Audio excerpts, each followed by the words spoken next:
Hello and welcome to the USL Online voting tutorial. My name is Abdul B. Sise. In this tutorial, I'm going to walk you through step by step on how to cast your vote through the USL Android app developed by ICT Consultancy and General Services. So without further ado, let's get started. Launch your Play Store app and on the search bar type in University of Sierra Leone in full and click on search.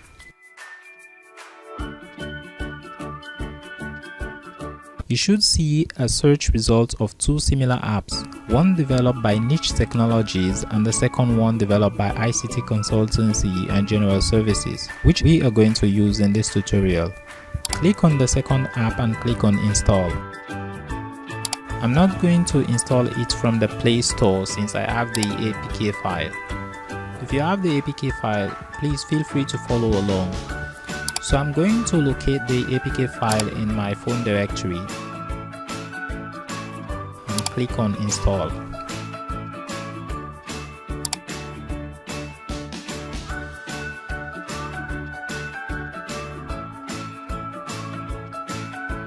You can open it directly or click on Done and launch it from your installed apps.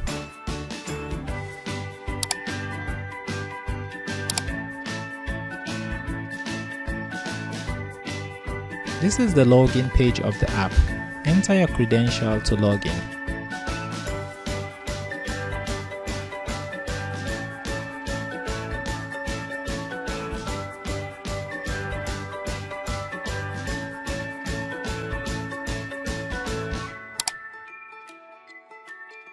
On the home page of the app, you should see your student details at the top of the calendar and timetable icons.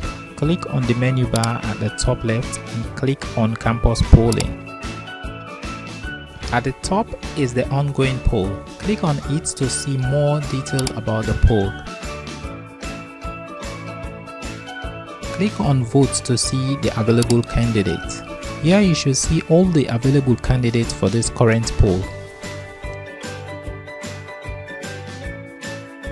We have James Kamara, Aminata Mara and Alhaji Aliyuba. I will go for James Kamara as an example and click on Submit your vote. That was it. Thank you for the vote. Click on the Back to Home button and let's see how to track the poll results. Click on the menu bar again and click on Campus Polling. Click on Finish, which in the real poll you have to wait till the end of the election process. If you click on the ongoing button and try to cast your votes for the second time, the security measures on the system will never allow you to vote twice, and no two people would be able to use the same device to vote. So that's all for this tutorial. I hope this has been informative for you and I would like to thank you for viewing.